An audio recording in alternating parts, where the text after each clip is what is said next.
Hello బా. అయ్య బాబా ఏంట్రా బావా బావా నా తొక్కలో బావా ఏంటి? అర్జెంట్ గా సచివాలయం రా. ఇక నాకు ఆఫీసర్ కి పెద్ద గొడవ అయిపోయింది. ఈ రోజు ఆఫీసర్ గోదరబాలో తేలిపోవాలంతే. మళ్ళీ ఎవరితో గొడవ వేసి వచ్చేవారు? అసలు ఊళ్ళోళ్ళందరూ కెలకుండా ఉండడం ఏంటి? ఎందుకు వేసుకున్నారు గొడవలు నువ్వా? అదే మన గేదికి కాలు బెనికింది కదా, సచివాలయంకి వచ్చి వికలాంగుల పింఛన్ రాయమన్నాను. ఆడ వెంటనే మరిచెట్టు ఓడెదిగినట్టు ఎదిగో ఎవడన్నా గేదికి పెన్షన్ రాస్తాడని అడిగాడు. వెంటనే మా భావనే తిడతామని గోప గుయ్యమనిలో కొట్టేయాను, అంతే గొడవ అయిపోయింది. ఆడు తిట్టింది నిన్నైతే నా పేరు చెప్పి ఎందుకు కొట్టారు నువ్వన్నా?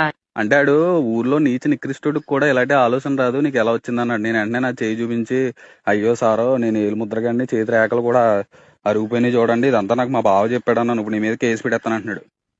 అయ్య బాబోయ్, అసలు గేది మనుషులకి ఇస్తారు పింఛన్, నువ్వు గేదికి పింఛన్ ఇమ్మని అడుగుతావేంటి? అక్కడికి వెళ్ళి ఆ నిన్నేదంటే నన్ను ఇరికిచ్చింది నన్ను. ఒరే నా మీద కేసు పెడతావేంటి? అసలు గేదెలు పింఛన్ ఏంటి అసలు?